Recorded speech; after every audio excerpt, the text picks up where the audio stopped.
ఈ వీడియోలో మనం వ్యవకలనం యొక్క భావన సిఆర్ఏ పద్ధతి ద్వారా మూర్త నుంచి అమూర్త దశకు ఆసక్తికరమైన, ఆహ్లాదకరమైన మరియు ఆనందకరమైన రీతిలో ఎలా బోధించబడుతుందో చూద్దాం. ఈ వీడియోలో తిరిగి సమూహం చేయకుండా మరియు తిరిగి సమూహపరచడంతోటి సంఖ్యల వ్యవకలనం ఉంటుంది. దీని ఉద్దేశ్యం భావన స్పష్టత మరియు విధాన పటిమ. అందువల్ల ఆడి నేర్చుకో, చేసి తెలుసుకో అని చెప్తాం. 1 నుంచి 5వ తరగతి విద్యార్థులకు ఎన్సీఈఆర్టీ సూచించిన అభ్యాస ఫలితాలు ఈ విధంగా ఉన్నాయి.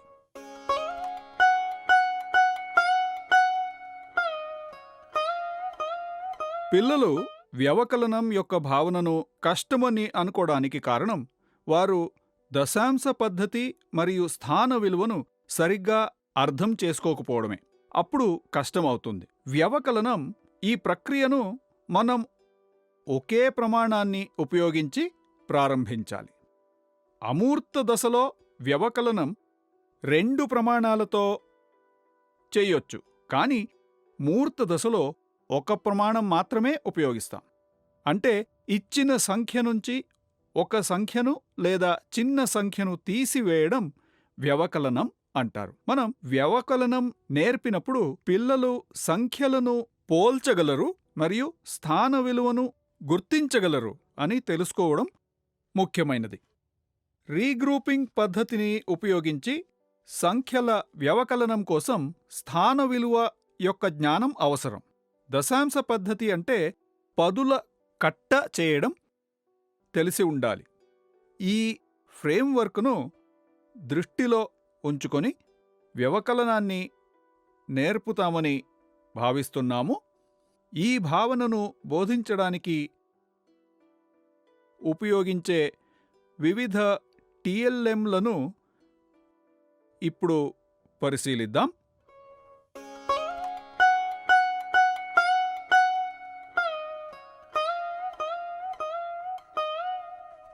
మొదట మనం కొన్ని చదరపు బిళ్ళలను తీసుకుందాం. అవి ఆకర్షణీయంగా ఉండటానికి రంగురంగులుగా ఉన్నాయి, వేరే ప్రాముఖ్యత లేదు. వీటిని ఉపయోగించొచ్చు. బేస్ 10 బ్లాక్స్ యొక్క పసుపు క్యూబులు,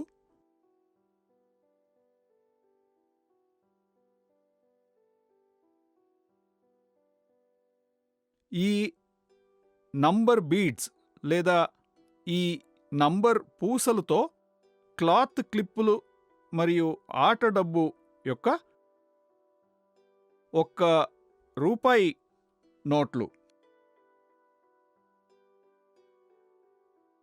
ఈ టిఎల్ఎంలు 1వ మరియు 2వ తరగతుల్లో చదువుతున్న పిల్లల కోసం ఉపయోగించబడతాయి. 3వ మరియు 4వ మరియు 5వ తరగతి విద్యార్థుల కోసం స్థాన విలువ ప్రకారం తిరిగి సమూహపరచకుండా సంఖ్యలను తీసివేయడం నేర్పుతాం.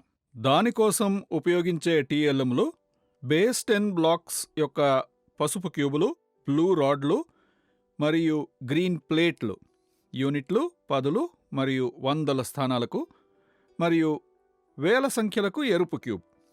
ఈ టిఎల్ఎంలు ఉపయోగించి స్థాన విలువ మరియు 3, 4 మరియు 5 అంకెల సంఖ్యల వ్యవకలనం గురించి పిల్లలకు నేర్పించొచ్చు.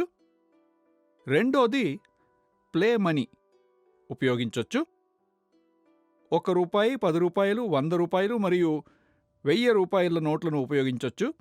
డబ్బు అనే భావనను నేర్చుకునేటప్పుడు మనం వేరే వేరే నోట్లను వాడవచ్చు. వ్యవకలనం అనే భావన కోసం ₹1, ₹10, ₹100 మరియు ₹1000 నోట్లు మాత్రమే ఉపయోగిస్తాం. ఇది అబకస్. దీంట్లో 5 అంకెల సంఖ్యలను వ్యవకలనం చేయొచ్చు. ఇక్కడ 10,000, 1,000, 100, పదులు మరియు ఒకట్లు ఉపయోగించి ఈ పూసలను ఉపయోగించి పిల్లలకు వ్యవకలనం నేర్పించగలం. మనం విద్యార్థులకు టిఎల్ఎంలను పరిచయం చేసినప్పుడు వ్యవకలనం బేస్ 10 బ్లాకులతో ప్రారంభించాలి. తర్వాత ఆట డబ్బు మరియు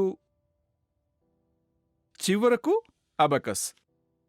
ఎందుకంటే పిల్లలు 10 యూనిట్లు ఒక 10కి సమానమని చూడగలరు. అయితే ఆట డబ్బులో మరియు అబకస్లో దీన్ని చూడటం కష్టం. ఈ 2 బోధనోపకరణాలలో అమూర్తత ఉంది. అందువల్ల బేస్ 10 బ్లాకులని ముందు ఉపయోగించడం మంచిది.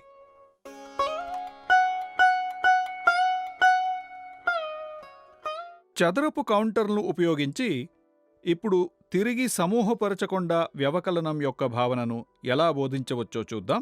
నేనిప్పుడు చదరపు కౌంటర్లు నీటిలో ముంచి బోర్డు మీద అంటిస్తున్నాను. ఇవి ఈవీఏ ఫోమ్తో తయారు చేయబడ్డాయి. ఇది ప్రత్యేక లక్షణాన్ని కలిగి ఉంటుంది. ఫ్యాన్ లేనప్పుడు దాదాపు 2 గంటలు బోర్డుకి అంటుకుంటుంది. 4 చదరపు కౌంటర్లు, 5, 6 బిళ్ళలు, 7 బిళ్ళలు, 8 బిళ్ళలు, 9 బిళ్ళలు. మనం వాటిని ప్రతిసారి అంటించినప్పుడు పేరు చెప్పడం ముఖ్యం. ఇప్పుడు నేను బోర్డు నుంచి 4 చదరపు కౌంటర్ని తీసివేయాలి. మనం ఏదైనా 4 చదరపు కౌంటర్లను తీసుకోవచ్చు. నేను 1, 2, 3, 4ని తీసివేశాను. 4 చదరపు కౌంటర్లను తీసినప్పుడు ఎన్ని మిగిలిని? 1, 2, 3 బిళ్ళలు, 4, 5 బిళ్ళలు. కాబట్టి మనం 9 చదరపు కౌంటర్ల నుంచి 4 చదరపు కౌంటర్లను తీసినప్పుడు 5 చదరపు కౌంటర్లు మిగిలిన్నాయి. దీన్ని తిరిగి సమూహపరచకుండా వ్యవకలనం అంటారు. కొన్నిసార్లు బోర్డుపై టీఎల్ఎంలతో పాటు పిల్లలకు కొన్ని సమస్యలను ఇచ్చుంటాం. 9 చదరపు కౌంటర్ల నుంచి 4 చదరపు కౌంటర్లను తీసివేయమని అడిగినప్పుడు ఆ బిళ్ళలు ఎక్కడ ఉన్నాయి? 9 చదరపు కౌంటర్ల చుట్టూ ఒక వృత్తాన్ని గీయడం మంచిది. ఎందుకంటే ఇప్పుడు మనం సర్కిల్ లోపల ఉన్న 9 చదరపు కౌంటర్లను మాత్రమే ఉపయోగించాలి. ఈ ఇతర బిళ్ళలు కొన్ని ఇతర సమస్యలను పరిష్కరించడానికి ఉపయోగించబడ్డాయి. సర్కిల్ గీయడానికి కారణం ప్రాతినిధ్య దశలో స్పష్ట చేయబడుతుంది. కొంచెం ముందుకెళ్ళినప్పుడు ఈ భావన గురించి మాట్లాడదాం. ఇప్పుడు పసుపు క్యూబులని ఉపయోగించి వ్యవకలనం యొక్క భావనను అర్థం చేసుకుందాం. 1, 2, 3, 4, 5, 6, 7, 8, 9. మనకు 9 పసుపు క్యూబులున్నాయి. దాన్నుంచి 4 పసుపు క్యూబులను తీసివేయాలి. 1, 2, 3, 4 క్యూబులు. ఎన్ని మిగిలిని? 1, 2, 3, 4, 5. ఈ టీఎల్ఎంలను తాకడం ద్వారా మనం వారికి నేర్పించగలం. అదేవిధంగా ఆట డబ్బు యొక్క 1 రూపాయి నోట్లను ఉపయోగించవచ్చు. 1 రూపాయి, 2 రూపాయలు, 3 రూపాయలు, 4 రూపాయలు, 5 రూపాయలు, 6 రూపాయలు, 7 రూపాయలు, 8 రూపాయలు, 9 రూపాయలు. 9 రూపాయల నోట్ల నుంచి 4 రూపాయి తీసేస్తే ఎంత మిగిలి ఉంటుంది? 1, 2, 3, 4, 5 రూపాయలు. ఈ మూర్త దశలో మనం టీఎల్ఎంలను తాకి చూపిస్తే మంచిది. ఇప్పుడు మనం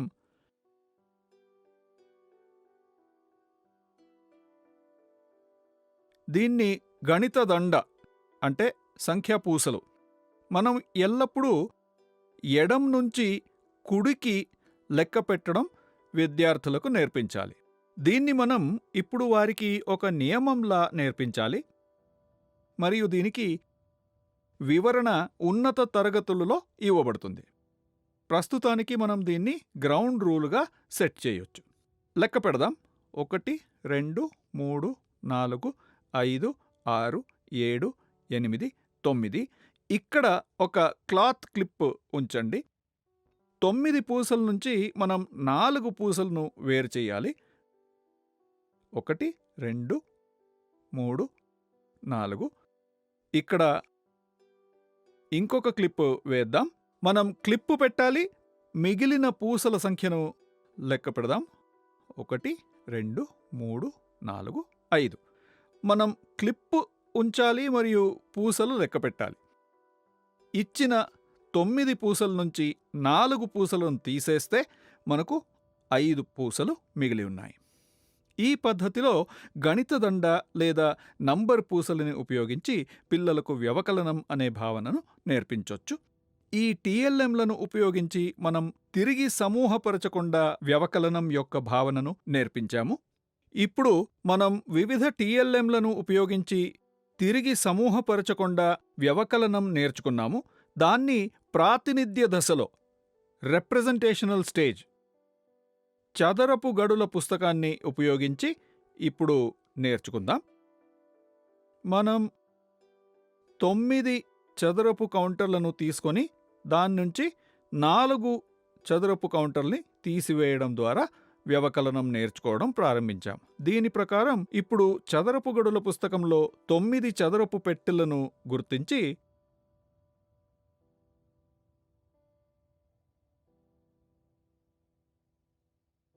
9 చదరపు పెట్టెలను గుర్తించి ఆపై 4 చదరపు పెట్టెలను కొట్టండి. 1, 2, 3, 4. మనం దాన్ని గుర్తించాము మరియు కొట్టాము. ఇలా 4ను తీసివేస్తే ఎన్ని మిగిలిన్నాయి మనం లెక్క పెట్టాలి. 1, 2, 3, 4, 5. 5 పెట్టెలు మిగిలున్నాయి. 9 బిళ్ళలున్నాయి. నేను 4ను తీసివేశాను కాబట్టి మిగిలి ఉన్నది 5.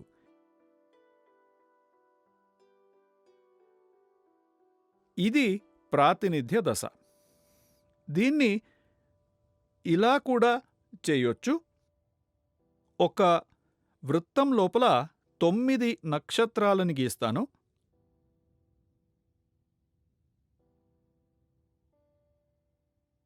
దీన్ని పిక్టోరియల్ దశ అంటాము.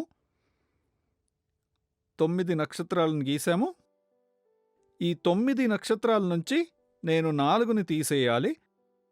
1, 2, 3, 4. ఎన్ని మిగిలున్నాయి? 1, 2, 3, 4, 5. పిల్లలు లెక్కపెట్టిన నక్షత్రాలను తరచుగా మర్చిపోతారు. కాబట్టి నేను ఒక చుక్కను ఉంచినప్పుడు ఏవి లెక్క పెట్టబడ్డాయో మరియు ఏవి లెక్క పెట్టలేదో స్పష్టంగా తెలుస్తుంది. ప్రాతినిధ్యం ఉపయోగించి లేదా చిత్రాలను ఉపయోగించి పిల్లలు ఒక దశ నుంచి మరొక దశకు ఎలా ట్రాన్సిషన్ అయ్యారు అని మనం చూడొచ్చు. ప్రాతినిధ్య దశ నుంచి అమూర్త దశకు వెళ్ళినప్పుడు 9 బిళ్ళలు ఉన్నాయి. నేను వాటి నుంచి 4 బిళ్ళల్ని తీసేశాను. ఇక్కడ మైనస్ చిహ్నంని పరిచయం చేస్తున్నాము. మిగిలి ఉన్నది 5. 9 నుంచి 4 తీసేస్తే 5. దాన్ని అమూర్త రూపంలో ఎలా రాయాలో మనం వారికి చూపించగలము. 9 నుంచి నేను 4 తీసేస్తే 5 మిగిలింది. ఇది నిలువుగా రాయొచ్చు లేదా అడ్డంగా కూడా రాయొచ్చు. వ్యవకలనాన్ని తిరిగి సమూహపరచకుండా టీఎల్ఎంలను ఉపయోగించి 2 అంకెల సంఖ్యలతోటి ఎలా చేయాలో ఇప్పుడు అర్థం చేసుకుందాం. మొదట స్థాన విలువ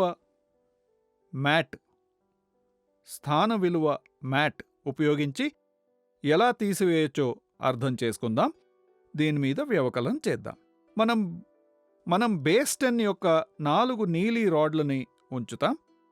1, 2, 3, 4 పదులు మరియు 5 యూనిట్లు. 4 పదులు మరియు 5 యూనిట్లు 45. పిల్లలు మొదట యూనిట్లను మరియు తర్వాత పదులను ఉంచొచ్చు, లేదా మొదట పదులను మరియు తర్వాత యూనిట్ల క్యూబులను పెట్టొచ్చు. మొత్తంగా 45 స్థాన విలువ మ్యాట్ మీద ఉండాలి. ఏది ముందు పెట్టారు, ఏది తర్వాత పెట్టారు అది ముఖ్యం కాదు. 45 నుంచి 23ను తీసివేయాలి. 23ను ఎలా చూపిస్తాం? పదుల కాలంలో 2, యూనిట్ల కాలంలో 3. ఇక్కడ 3 యూనిట్లను తీసేయాలి, 2 పదులను తీసేయాలి. యూనిట్ల ప్లేస్ నుంచి 3ను తీసేయాలి, 4 పదుల నుంచి 2 పదులు తీసేయాలి. మనం ఎప్పుడూ యూనిట్ల స్థానం నుంచి వ్యవకలనం చేయడం మొదలుపెట్టాలి. ఎందుకు ముందు యూనిట్ నుంచి మొదలుపెట్టాలి? దాన్ని మనం తిరిగి సమూహ చేసే వ్యవకలం యొక్క ఉదాహరణలో చూద్దాం. మొదట 5 యూనిట్ నుంచి 3 యూనిట్లను తీసేద్దాం. 1, 2, 3. తీసేసిన క్యూబులని కింద రాసిన సంఖ్యలపై ఉంచాలి. ఇది మనం ఎన్ని ఒకట్లను తీసేశాను అని చూపిస్తుంది. అదేవిధంగా నేను 1 10, 2 పదులను తీసేయాలి. నేను 2 పదులను తీసేశాను. కాబట్టి మిగిలి ఉన్న సంఖ్య ఏంటి? నేను ఇక్కడ కింద చూపిస్తున్నాను. 1 యూనిట్, 2 యూనిట్లు, 1 10, 2 10, 2 10, 2 యూనిట్లు, 22. 45 నుంచి 23ను తీసినప్పుడు మనకు లభించింది. మనకు లభించిన 22 సంఖ్యను తేడా అంటారు. సమాధానం సరిగ్గా ఉందో లేదో తనిఖీ చేయడానికి మనం తీసేసిన సంఖ్యలతో తేడా సంఖ్య 22ను చేర్చుతాం. మనకు లభించేది మనం ప్రారంభించిన ప్రమాణం. ఈ విధానాన్ని టాలీయింగ్ అంటారు. నేను ఈ రెండిటిని జోడిస్తే నాకు 5 యూనిట్లు లభిస్తాయి. మరియు ఇక్కడ అన్ని పదులను జోడిస్తే 4 పదులు ఉన్నాయి. 45 నుంచి 23ను తీసేస్తే వ్యత్యాసం 22. ఇప్పుడు మనం దీన్ని ఆట డబ్బు ఉపయోగించి సమస్యను పరిష్కరించుదాం. పదుల కాలంలో 10 యొక్క 4 నోట్లు, 1 రూపాయి, 2 రూపాయలు, 3 రూపాయలు, 4 రూపాయలు, 5 రూపాయలు. 4 పదుల నోట్లు మరియు 5 1 రూపాయి నోట్లు. ఇక్కడ ఏం చేయాలి? ఎన్ని తీసేయాలి? 3. 1 నోటు, 2 నోటు, 3 నోట్లు. ఇక్కడ 3 నోట్లని తీసేశాము. 10 నుంచి ఎన్ని తీయాలి? 1, 2 పదులను తీయాలి. ఎన్ని నోట్లు మిగిలిని? 1 నోటు, 2 నోటు, 1 రూపాయిది, 10 రూపాయల 2 నోట్లు. ఎంత మిగిలింది? 22 రూపాయలు మిగిలినాయి. 45 రూపాయల నుంచి 23 రూపాయలు తీసేస్తే 22 రూపాయలు మిగిలినాయి. దీన్ని మనం ఆట డబ్బు మరియు బేస్ 10 బ్లాకులను ఉపయోగించి వ్యవకలనం అర్థం చేసుకుంటున్నాము. ఇప్పుడు మనం మూర్త దశ నుంచి ప్రాతినిధ్య దశకు వెళదాం. చదరపు గడుల పుస్తకాన్ని తీసుకొని ఇటువంటి ఒక చదరాన్ని గీయండి. మీ అందరికీ తెలిసిన స్థాన విలువ భావన కోసం మనం 9 గదుల ఆట ఆడాము. ప్రతి ఇంట్లో 9 గదులున్నాయి. ప్రతి గదిలో ఒకరు మాత్రమే ఉండగలరు. ఆ ఆటలో మనం ఏం నేర్చుకున్నాము? స్థాన విలువ అంటే ఏంటి అని. ఇక్కడ 45 ఎలా రాయాలో చూద్దాం. 45 రాయడానికి నాకు ఏం కావాలి? స్థాన విలువ స్ట్రిప్స్లో మనం ఏం చేశాము? 1 10, 2 పదులు, 3 పదులు, 4 పదులు. ఎక్కడైనా రాయొచ్చు, ఎందుకంటే మనకు స్థాన విలువ పట్టిక ఉంది. డబ్బులను కూడా అలాగే పెట్టాము. 4 పదులున్నాయా? రాశాను. ఇప్పుడు 5 యూనిట్లు. 1, 2, 3, 4, 5 యూనిట్లు. మరియు 23. 1 10, 2 పదులు, 3 యూనిట్లు. 1, 2, 3 యూనిట్లు. మనం 45 నుంచి 23ను తీసేయాలి. తీసివేసేటప్పుడు మనం 2 సంఖ్యలను పోల్చాము. పోలిక చాలా ముఖ్యం. తీసివేసేటప్పుడు పోల్చిన తర్వాత మీరు ఏం చేస్తారు? 1, 1, ఇంకొకటి, ఇంకొకటి, మరొకటి. ఎన్ని ఒకట్లు మిగిలి ఉన్నాయి చూద్దాం. 1, మిగిలిన ఒకట్లను ఇక్కడ రాద్దాం. 1, 2 ఒకట్లు. ఇది చాలా ముఖ్యమైనది. మనం దాన్ని ఎందుకు సర్కిల్లో ఉంచాం? ఇది ఇప్పటికే లెక్క పెట్టామని పిల్లలు తెలుసుకోవాలి. కళ్ళతో చూసిన వెంటనే మనకు తెలీదు ఏది లెక్క పెట్టామో లేదో అని. సర్కిల్ వేసిన వెంటనే రాయడం మంచిది. పదుల స్థానానికి వెళుతున్నప్పుడు మొదట కాలంలో మనకు 4 పదులున్నాయి. రెండో కాలంలో 2 పదులున్నాయి. 4 పదుల నుంచి 2 పదులను తీసివేయగలమా అని మనం ఎప్పుడూ ప్రశ్నించుకోవాలి. మనం దీన్ని ఎప్పుడూ అడగాలి. మనం 5 నుంచి 3 ఒకట్లను తీసివేయగలమా? ప్రతి చోట మనం ఈ ప్రశ్న అడగాలి. మనం ఈ ప్రశ్న ఎందుకు అడగాలి? రీగ్రూపింగ్తో వ్యవకలనంలో ఇది ముఖ్యం. తర్వాత చూద్దాం. ఇప్పుడు మనం 4 పదుల నుంచి 2 పదులను తీసివేయాలి. 1 10, 1 10, 2 పదులు, 2 పదులు. మనం 2 పదులను తీసేశాము. ఎన్ని మిగిలిని? వాటిని సర్కిల్ వేసి లెక్క పెడదాం. 1 10, 1 10, 2 పదులు, 2 పదులు. తదుపరి స్థానంలో ఏమీ లేదు. సమాధానం ఏంటి? ఒకట్ల స్థానంలో 2 ఒకట్లు మరియు పదుల స్థానంలో 2 పదులు. 45 నుంచి 23 తీసేస్తే 22. ఇది వ్యత్యాసం. ఇప్పుడు సమస్యను అమూర్త రూపంలో రాద్దాం. ఒకట్లు, పదులు, 45, 23. 45 నుంచి 23 తీసివేస్తే మైనస్ గుర్తు. 5 నుంచి 3. 5 నుంచి 3ను తీసివేయగలమా? ఇక్కడ ఈ ఉపయోగించిన పరిభాషనే మనం ఇక్కడ కూడా ఉపయోగించాలి.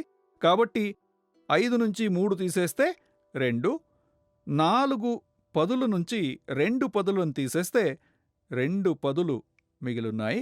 కాబట్టి నా సమాధానం 2 పదులు 2 యూనిట్లు 22.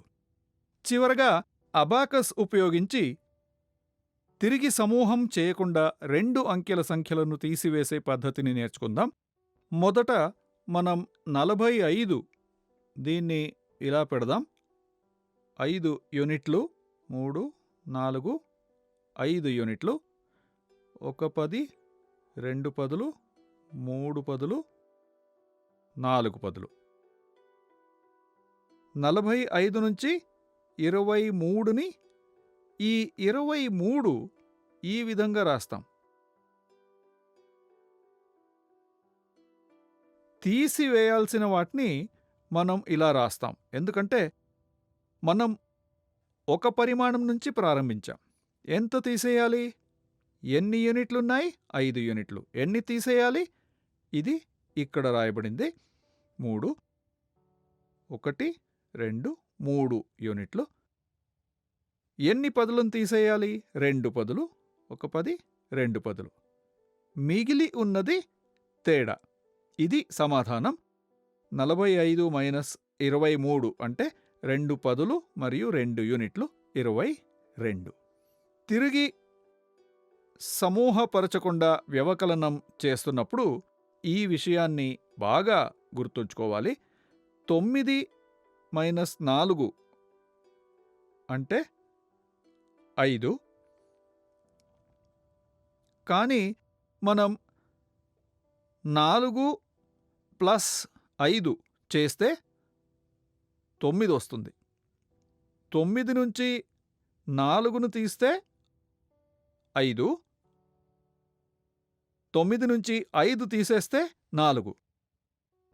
ఒక్క ఎడిషన్ ఫ్యాక్ట్ నుంచి మనకు 2 సబ్ట్రాక్షన్ ఫ్యాక్ట్స్ లభిస్తాయి. మనం 4 మరియు 5 జోడిస్తే 9.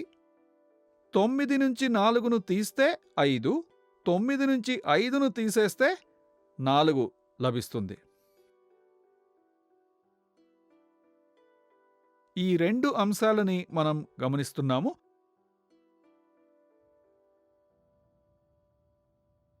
వ్యవకలనం గురించి ఈ వాస్తవాన్ని పరిచయం చేయడం ముఖ్యం.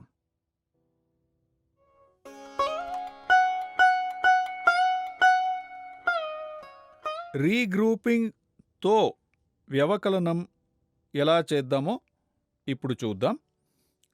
దీనికోసం మొదట బేస్ 10 బ్లాకులని ఉపయోగిద్దాం. మొదటి సంఖ్య 213 ఇక్కడ రాద్దాం. 213. ఈ సంఖ్య నుంచి మనం 147ను తీసేయాలి. 213 ఎలా రాద్దాం? 200 ఒక 10 3 యూనిట్లు. 213 నుంచి ఏం తీసేయాలి? 147. దాన్ని రాద్దాం. 147.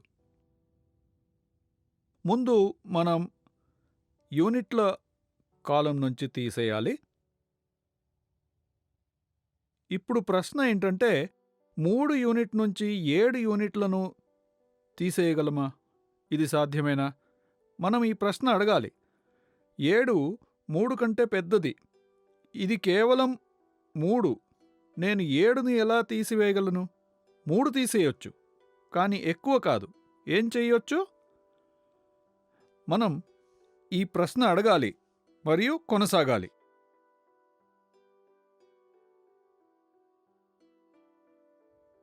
కాబట్టి యూనిట్ల స్థానంలో నేను 7ను తీసివేయాల్సి వస్తే ఈ 3 లేదా 7 కంటే ఎక్కువ ఉండాలి. నేను ఎవరి సహాయం తీసుకోవచ్చు? నేను 10 స్థానంకి వెళ్తాను. నాకు సహాయం చేయొచ్చా? నేను అడిగినప్పుడు అవును నేను సహాయం చేయగలను, కానీ నేను ఈ 10 ఇచ్చినప్పుడు యూనిట్ల హౌస్ చెబుతుంది మీరు పసుపు క్యూబులు మాత్రమే ఉంచొచ్చు, నీలం రాడ్ కోసం గది లేదు. నేను ఈ రాడ్ను యూనిట్ల స్థానానికి తీసుకురావాలంటే నేనేం చేయాలి?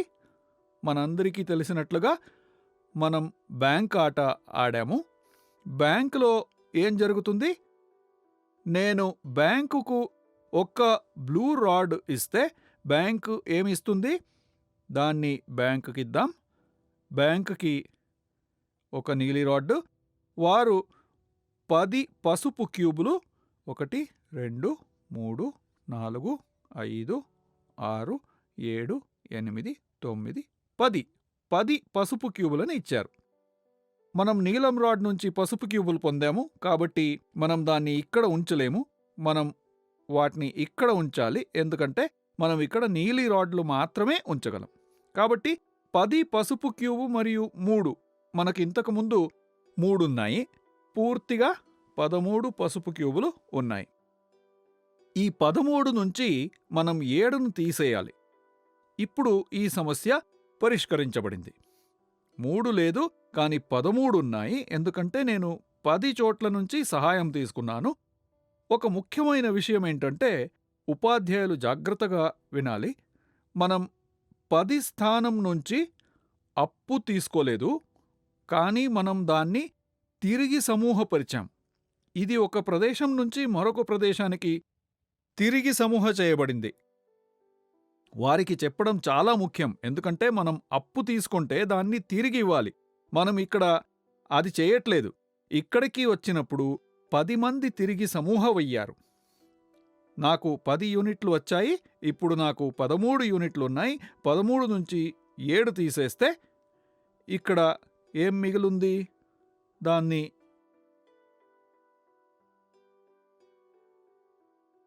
మళ్ళీ లెక్క పెడదాం. 1, 2, 3, 4, 5, 6 యూనిట్లు. 13 నుంచి 7 తీసేస్తే 6 మిగిలి ఉన్నాయి. ఖాళీగా ఉన్న పదుల స్థానానికి వెళుతున్నప్పుడు మనం 4 పదులను తీసేయాలి. అది ఎలా సాధ్యమవుతుంది? మనం వందల ప్రదేశం నుంచి సహాయం తీసుకోవచ్చా? అవును, 100 స్థానం ఒక 100 ఇవ్వగలదు. కానీ అది పూర్తి 100. మనమేం చేద్దాం? మనం మళ్ళీ బ్యాంకును సంప్రదిస్తాం. 100కు బదులుగా బ్యాంకు నాకు 10 పదులనిస్తుంది. అది చూద్దాం. 1, 2 పదులు, 3, 4, 5 పదులు, 6 పదులు, 7 పదులు, 8 పదులు, 9 పదులు, 10 పదులు. నేను బ్యాంకు నుంచి 10 పదులని తీసుకున్నాను. కానీ ఇక్కడ పెట్టలేం. 100 యొక్క ఆకుపచ్చ ప్లేటుని తిరిగి సమూహపరచబడి ఇక్కడ పెట్టొచ్చు. మనకు ముందు ఎన్ని పదులను తీసేయాలి? 4 పదులను తీసేయాలి. 1, 2, 3, 4 పదులు. ఎన్ని పదులు మిగిలి ఉన్నాయి? 1, 2 పదులు, 3 పదులు, 4 పదులు, 5 పదులు, 6 పదులు. 100ల స్థానంలో మనం 100 నుంచి ఒక 100ను తీసేయాలి. తీసేశాం. కాబట్టి ఎన్ని 100లు మిగిలిన్నాయి? ఏమీ లేదు. 100 నుంచి 100ను తీసేస్తే ఏమీ లేదు. కాబట్టి 213 నుంచి 147ను తీసేస్తే నా వద్ద ఎంత మిగిలింది? చూద్దాం. 1 10, 2 10, 3 పదులు, 4 పదులు, 5 పదులు, 6 పదులు. 1, 2, 3, 4, 5, 6 యూనిట్లు. అంటే 66 తేడా. అబాకస్ మరియు ఆట డబ్బును ఉపయోగించి తిరిగి సమూహపరచడంతో భావనను అర్థం చేసుకుందాం. మొదట అబాకస్ తీసుకొని సమస్యను పరిష్కరించుదాం. 213, 147. 200 ఎలా పెట్టాలి? 200 1 10 3 యూనిట్లు. మనం ఈ విధంగా 213ను చూపించగలము. తీసివేయాల్సిన సంఖ్య ఏది? 147. 100 స్థానంలో 1, పదులలో 4, 7 యూనిట్లు. ఇది చేసేటప్పుడు మొదటి ప్రశ్న, 3 యూనిట్ నుంచి 7 యూనిట్లను ఎలా తీసేయాలి? సాధ్యమేనా? సాధ్యం కాదు. 3ను తీయొచ్చు, ఇంకా 4 అవసరం. మనకు 7 లేదా అంతకంటే ఎక్కువ యూనిట్లు ఉండాలి. మనం దాన్ని ఎలా పొందగలం? మనం పదుల స్థానం నుంచి సహాయం తీసుకుంటాం. నేను ఈ 10ని యూనిట్ల స్థానానికి తీసుకుంటాను. అప్పుడు నాకు మరో 10 యూనిట్లు లభిస్తాయి. 10 నీలం రంగులో ఉంటుంది. ఇది పసుపుతో వెళ్ళదు. పసుపు ఇల్లు మీకు ఇక్కడ చోటు లేదని చెప్తుంది. మీరు 10 యూనిట్లకు మార్చుకుని రండి. నేను ముందు బ్యాంకుకెళ్తాను, నీలం ఇస్తాను మరియు ఒక నీలం కోసం 10 పసుపు రింగులను పొందుతాను. నేను ఒక 10కి 10 యూనిట్లను తీసుకొస్తాను. 3, 4, 5, 9, 10. ఈ 10 రింగులను ఇక్కడ ఉంచుతాను. 3 ఉన్నాయి. 4, 5, 6.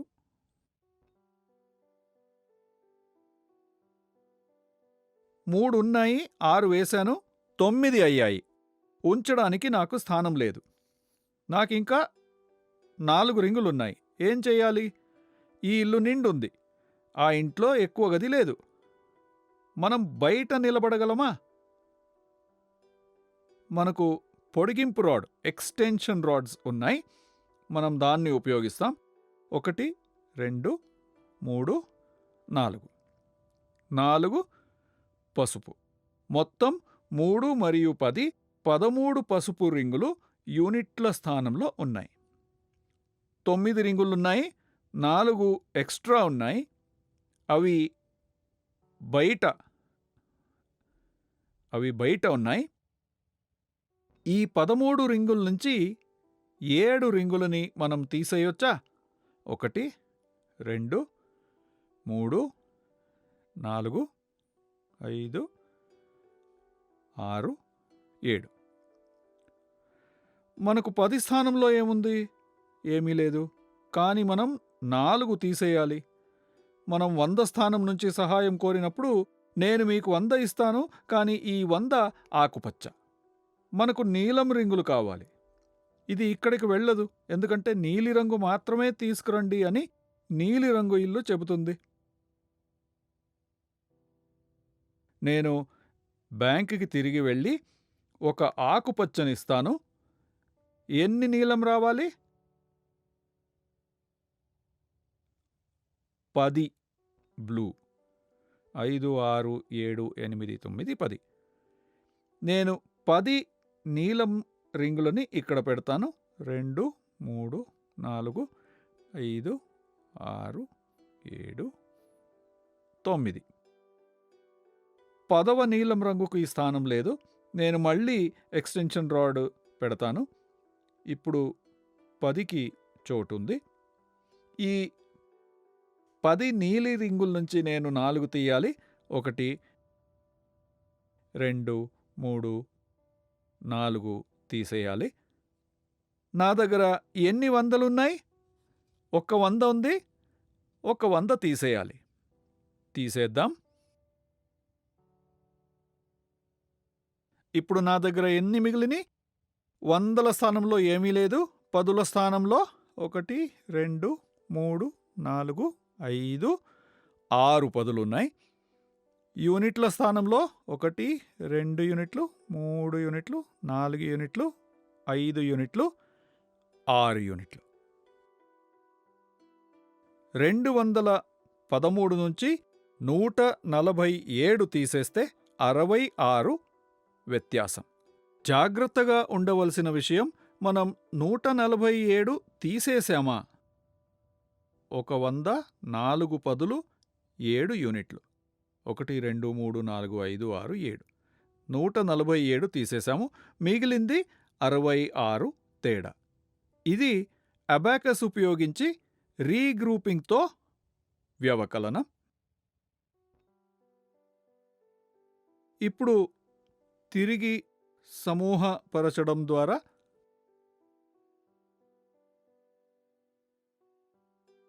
ఆట డబ్బును ఉపయోగించి వ్యవకలనాన్ని అర్థం చేసుకుందాం. ఇది 213. ఎలా రాయాలి? 200 నోటులు. ఒక్క 10 రూపాయి నోటు. 3 1 రూపాయి నోట్లు. దీని నుంచి 147 తీసేయాలి. నా దగ్గర 3 రూపాయలు ఉన్నాయి. 3 నుంచి 7ని తీసేయాలి. నా దగ్గర 3 మాత్రమే ఉన్నాయి. 7 కన్నా తక్కువ సాధ్యం కాదు. నేను 10ల స్థానానికి వెళ్ళి 10 రూపాయలు ఇస్తే నాకేం దొరికింది? ఒక 10 రూపాయల నోటు కోసం బ్యాంకు నాకు ఏమిస్తుంది? నేను 10 రూపాయల నోటు ఇస్తాను. బ్యాంకు నాకు ఏమిస్తుంది? 100 ఇస్తుందా? 1000 ఇస్తుందా? లేక రూ. 1 చిల్లర. ఒక 10 రూపాయలకు వారు నాకు 10 రూపాయలు ఇస్తారు. నేను ఇక్కడ ఉంచాలా? ఇక్కడ ఉంచాలా? నేను ఎక్కడ ఉంచాలి? మనం ఇక్కడ 10 రూపాయలు మాత్రమే ఉంచగలం. కాబట్టి ఇక్కడ ఉంచలేం. తిరిగి సమూహపరిచిన 10 రూపాయలను ఇక్కడ ఉంచుదాం. 1, 2, 3, 4, 5, 6, 7, 8, 9, 10. ఒక 10 రూపాయలకు 10 రూపాయలు వచ్చాయి. కాబట్టి మన దగ్గర 13 రూపాయి నోట్లున్నాయి. దాని నుంచి 7 తీసేయాలి. ఇది ఇక్కడ ఉంది. 1, 2, 3, 4, 5, 6, 7 తీసేశాను. ఎన్ని మిగిలిని మనం దాన్ని ఇక్కడ చూపించాలి. 1, 2, 3, 4, 5, 6. పదుల స్థానంలో ఏమీ లేదు. కానీ మనం 4 పదులను తీసేయాలి. మనం దీన్ని ఎలా చేయాలి? నేను 100ల స్థానం నుంచి సహాయం తీసుకుంటాను. నేను బ్యాంకుకు 100 రూపాయల నోటిస్తే బ్యాంకు ఎన్ని పదులను నాకు ఇస్తారు? వారు నాకు 10 పదుల నోటు ఇస్తారు. వాటిని ఇక్కడ పెడదాం. మనం వాటిని ఇక్కడ ఉంచగలమా? లేదు. ఎందుకంటే ఇది 100 రూపాయలు మాత్రమే అంగీకరిస్తుంది. 1, 2, 3, 4, 5, 6, 7, 8, 9, 10 పదులు. ఈ 10 నుంచి నేను 4 పదులను తీసేయాలి. 1, 2, 3, 4. ఎన్ని పదులు మిగిలిన్నాయి? 1, 2, 3 పదులు, 4 పదులు, 5 పదులు, 6 పదులు. కాబట్టి 6 పదులు మిగిలిన్నాయి. నేను ఎన్ని 100లు తీసేయాలి? ఒక 100 నుంచి ఒక 100 తీసేయాలి. తీసేశాను. ఇక్కడ ఏమీ మిగల్లేదు. కాబట్టి మనం ప్రారంభించిన 213 నుంచి 147ను తీసేస్తే మనకు లభించింది 66. లేదా 213 మరియు 147 మధ్య వ్యత్యాసం 66. 6 పదులు మరియు 6 యూనిట్లు. ఈ విధంగా మనం ఆట డబ్బులను ఉపయోగించి తిరిగి సమూహపరచడం ద్వారా వ్యవకలనాన్ని పరిచయం చేయవచ్చు.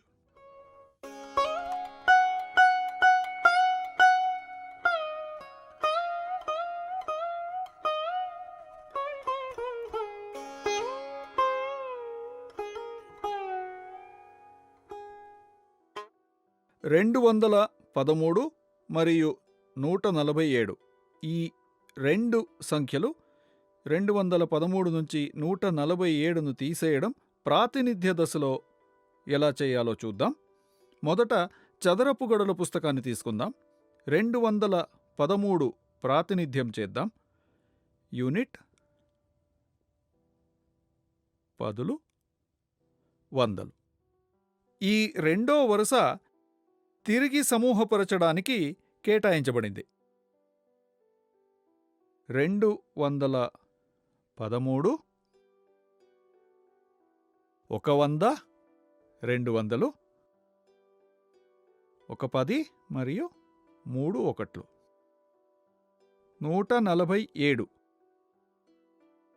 100, 10, 2 పదులు, 3 పదులు, 4 పదులు, 1, 2, 3, 4, 5, 6, 7. మీరు చూసినట్లుగా ఈ 100, 10 మరియు యూనిట్లను ఎక్కడైనా రాయొచ్చు. 213 నుంచి 147ను తీసేస్తే సమాధానం లేదా వ్యత్యాసం ఇక్కడ రాయబడుతుంది. ఈ ప్రక్రియను ప్రారంభిద్దాం. మొదటి ప్రశ్న ఏంటి?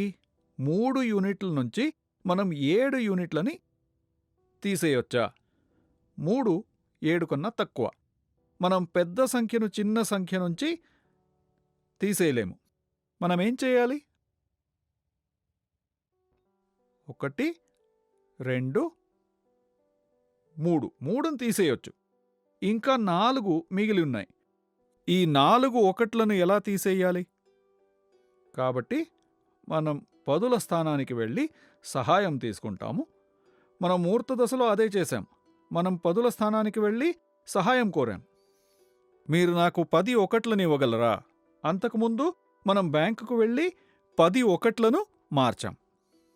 అదే విధానాన్ని ఇక్కడ కూడా చేద్దాం. 10. ఒక 10 ఉంది. నేను ఈ 10ని తిరిగి సమూహం చేస్తాను 10 చోట్ల నుంచి ఒకట్ల స్థానంకు. నేను ఈ 10 తీసుకున్నాను. ఇది ఒకట్ల స్థానానికి వెళ్తుంది. కానీ 10గా కాదు, ఒకట్లుగా. 1, 2, 3, 4, 5, 6, 7, 8, 9, 10 ఒకట్లు.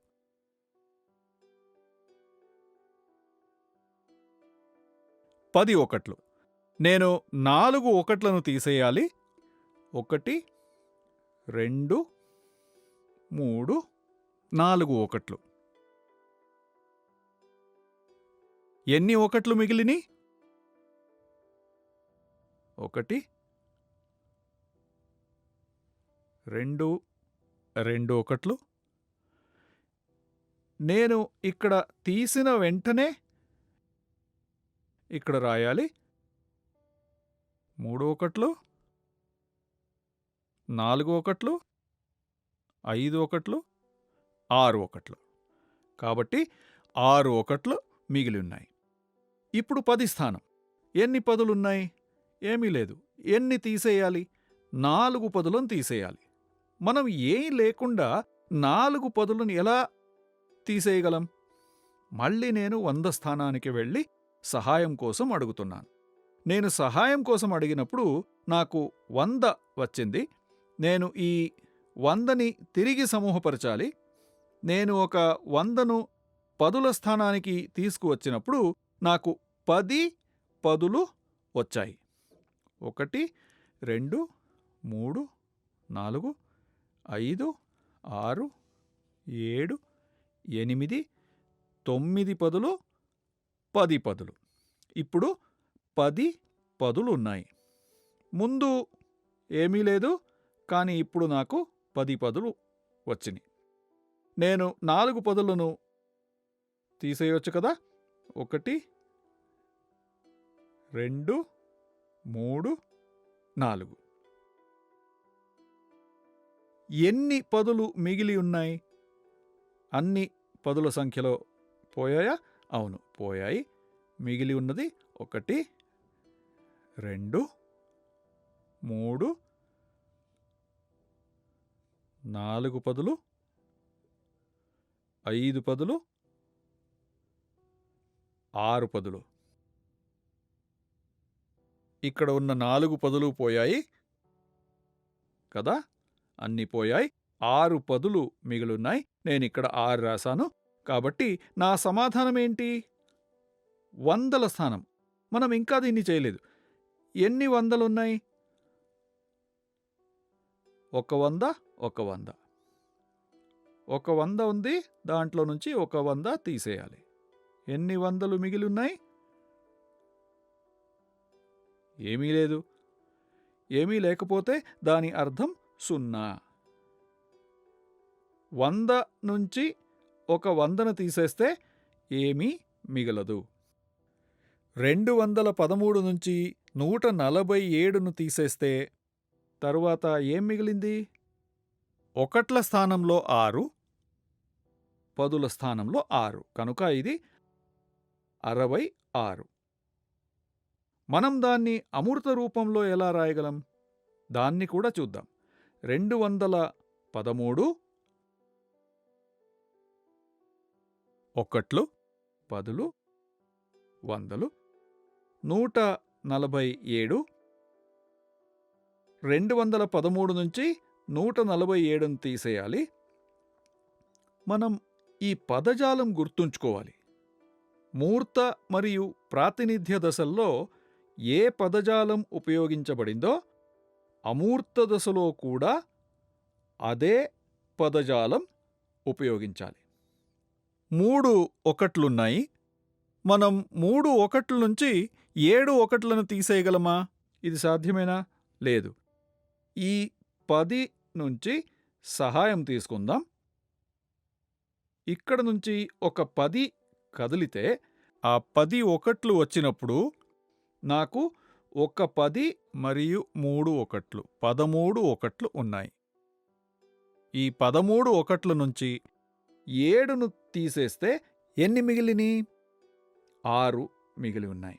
మనం దాన్ని ప్రాతినిధ్య దశలో చూసాం. సో 10 స్థానంలో మనకు ఏముంది? ఏమీ లేదు. 0 ఉంది. ఎందుకంటే మనం ఈ 10ని ఒకట్లకి తీసుకెళ్ళి తిరిగి సమూహపరిచాం. 0, 10 నుంచి 4 పదునులు ఎలా తీయాలి? సాధ్యమేనా? సాధ్యం కాదు. కాబట్టి మనం 100 స్థానానికి వెళ్ళి సహాయం కోసం అడుగుతాం. 100 10వ స్థానానికి వెళుతుంది. ఎన్ని వందలు మిగిలి ఉన్నాయి? 100 మిగిలి ఉంది. ఈ 100 10వ స్థానానికి వెళుతుంది. ఇది 10 పదులుగా తిరిగి సమూహమైంది. నాకు 10 పదులున్నాయి. నేను అక్కడ నుంచి 4 పదులను తీసేస్తే నాకు 6 పదులు మిగిలిని. వందల స్థానంలో ఏముంది? మనం ఒక 100 నుంచి ఇంకొక 100ను తీసేస్తే ఏం మిగిలింది? ఏం మిగల్లేదు. సమాధానం 6 పదులు మరియు 6 యూనిట్లు 66. 147ను తీసేస్తే 66. మూర్త, ప్రాతినిధ్య మరియు అమూర్త దశలలో తిరిగి సమూహపరచడం ద్వారా వ్యవకలనాన్ని మనం ఈ విధంగా బోధిస్తాము.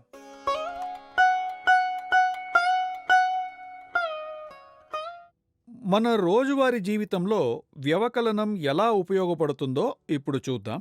దీనికోసం మనం రోజువారీ కార్యకలాపాల నుంచి కొన్ని ఉదాహరణలను పరిశీలిద్దాం. నా వద్ద 9 వస్తువులు ఉన్నాయి మరియు నేను మరొక వ్యక్తికి 4 వస్తువులను ఇస్తాను. సో నేను ఇచ్చాను. 9 నుంచి 4 ఇస్తే నా దగ్గర ఎన్ని మిగిలిని? 5 మాత్రమే. నా వద్ద 9 ఉన్నాయి మరియు నా స్నేహితుడు దాన్నుంచి 4 వస్తువులని తీసుకుంటాడు. నేను ఇవ్వలేదు, అతను తీసుకుంటున్నాడు. నా దగ్గర ఎన్ని మిగిలి ఉన్నాయి?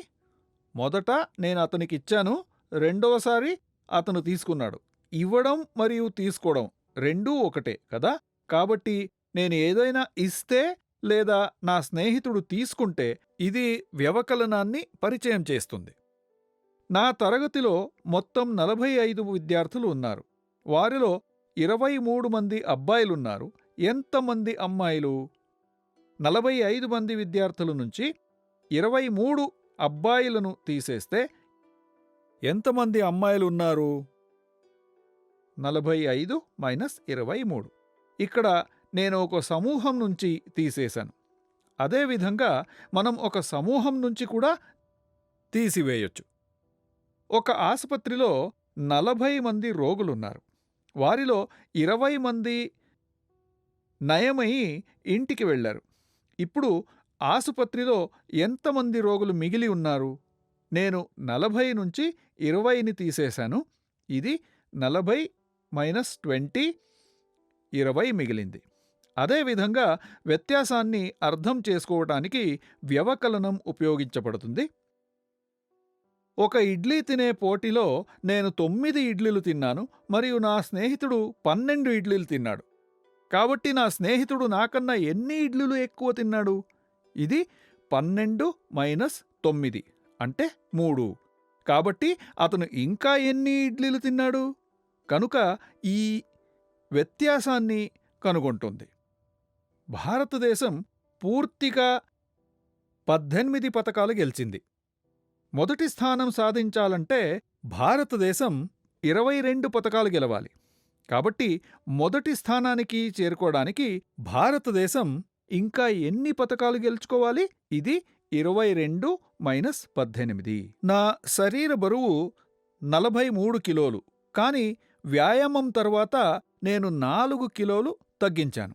ఇప్పుడు నా ప్రస్తుత బరువు ఎంత? ఇక్కడ మనం బ్యాక్వర్డ్ కౌంటింగ్ చేయొచ్చు. 43, 42, 41, 40. ఈ విధంగా నేను బ్యాక్వర్డ్ కౌంటింగ్ కూడా చేయగలను.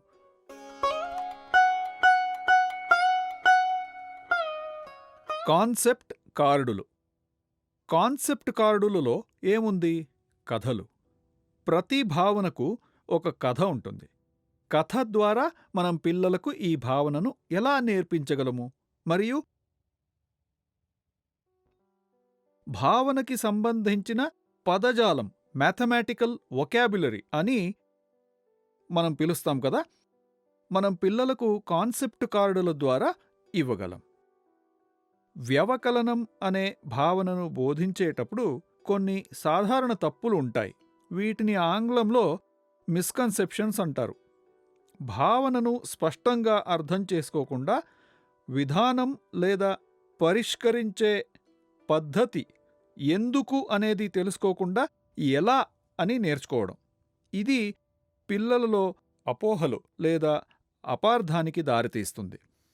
ఉదాహరణకు 71 మైనస్ 19 ఇటువంటి సమస్య ఇచ్చినప్పుడు, వ్యవకలనం యొక్క సమస్య, పిల్లవాడు ఏం చేస్తాడు? పిల్లలకి పోలిక తెలుసు.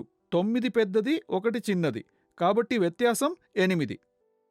7 పెద్దది, 1 చిన్నది, తేడా 6.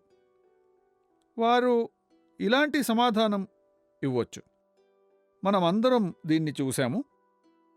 అదేవిధంగా నేను మరొక సమస్యనిస్తాను. 70 మైనస్ 62. ఇక్కడ 0 ఉంది. విద్యార్థి ఏం చేస్తాడు? 2 0 కన్నా పెద్దది కాబట్టి 2, మరియు 7 6 కన్నా పెద్దది, 1 తేడా కాబట్టి 12.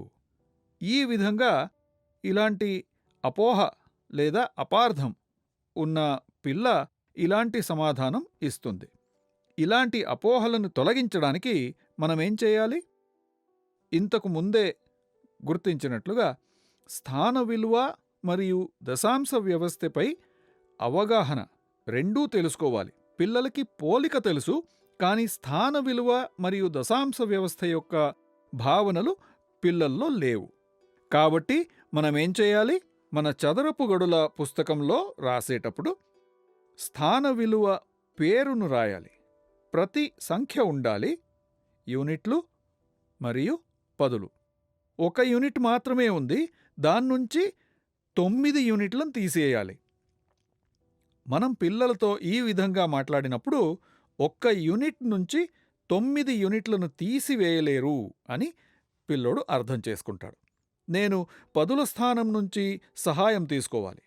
మనం దీన్ని దృష్టిలో ఉంచుకొని వ్యవకలనం నేర్పిస్తే ఇలాంటి అపోహలు పిల్లల్లో జరగవు. వ్యవకలనం అనే భావనను బోధించేటప్పుడు నిజ జీవితంలో వ్యవకలనం ఎలా ఉపయోగించబడుతుంది? అపోహలు ఏవైనా ఉండొచ్చు. మూర్త దశ నుంచి అమూర్తానికి ఎలా వెళ్తాము? ముఖ్యంగా మనం టిఎల్ఎంలు ఎలా ఉపయోగిస్తాము? ఇవన్నీ మనం చూసాము. అయితే వీటన్నిటిలో చాలా ముఖ్యమైన అంశం ఏంటంటే వ్యవకలనం యొక్క అభ్యాసం. మనం పిల్లలకు వ్యవకలనం సమస్యలను ఇచ్చినప్పుడు మనం గుర్తుంచుకోవాలి, ఏ విధమైన అభ్యాసంలోనైనా లేదా పిల్లలకు ఇచ్చే ఏ రకమైన సమస్యలోనైనా ప్రతి సందర్భంలో మనం రోజువారీ ఉదాహరణలనే ఇవ్వాల్సిన అవసరం ఉంది. రోజువారీ ఉదాహరణ.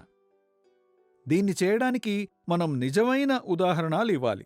71 మైనస్ 19 అని చెప్పే బదులు 71 మందిలో 19 మంది మహిళలుంటే పురుషులు ఎంతమంది ఉన్నారు? ఈ విధంగా మనం సమస్యలను ఇచ్చినప్పుడు సంఖ్యలు మాత్రమే కాదు, నిజ జీవితంలో వాటిని ఎలా అన్వయిస్తాము ఇది చాలా ముఖ్యం. అప్పుడు పిల్లలు వ్యవకలనం యొక్క భావనను అభినందిస్తారు. కాబట్టి ఇది చాలా ముఖ్యం.